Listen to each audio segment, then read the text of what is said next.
ஒரு குட்டி கதை சொல்லிட்டா, இந்த கொழும்புல இருக்கிற சுதந்திர சதுக்கத்துக்கு கூட்டிட்டு போனாங்க. நான் பயணம் பண்ணும்போது இந்த வழக்கமான சுற்றுலா பயணிகள் மாதிரி பேருந்து ஏறி சுத்தி பாக்குறது அப்படிலாம் நமக்கு பழக்கம் கிடையாது. நம்ம போய் இறங்கணுமா, ஒரு விஷயம் இந்த வாடகை கட்டுமா, ஊரெல்லாம் சுத்தணுமா, கண்ட இடத்துல சாப்பிட்டோமா, படுத்தமான்னு இருக்கணும். அந்த மாதிரி தான் நமக்கு பழக்கம். சரி வாங்க இதுக்குள்ள போவோம், என்னதான் இருக்குன்னு பார்ப்போம். நிறைய சிங்கங்களும் தூண்களும் இருக்குது. ஒரு நல்ல புகைப்படமா எடுக்கிற ஒரு இடத்த காட்டுறாசா, அந்த இருக்குல்ல எப்படி.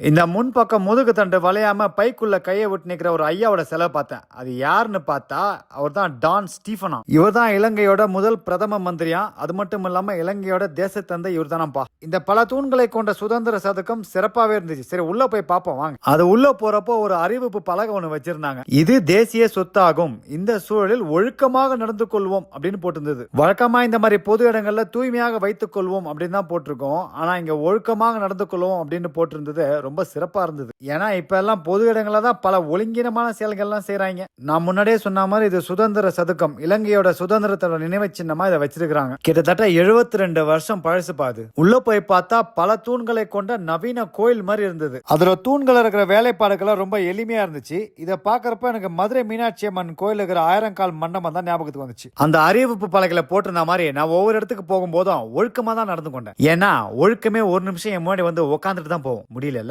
என்னாலயும் முடியல. சரி அப்படியே அந்த சுதந்திர சதுக்கத்தை சுத்தி பார்த்துட்டு அடுத்து இந்த காலி கடற்கரைக்கு போனேன். அடுத்த குட்டி கதையில சொல்றேன்.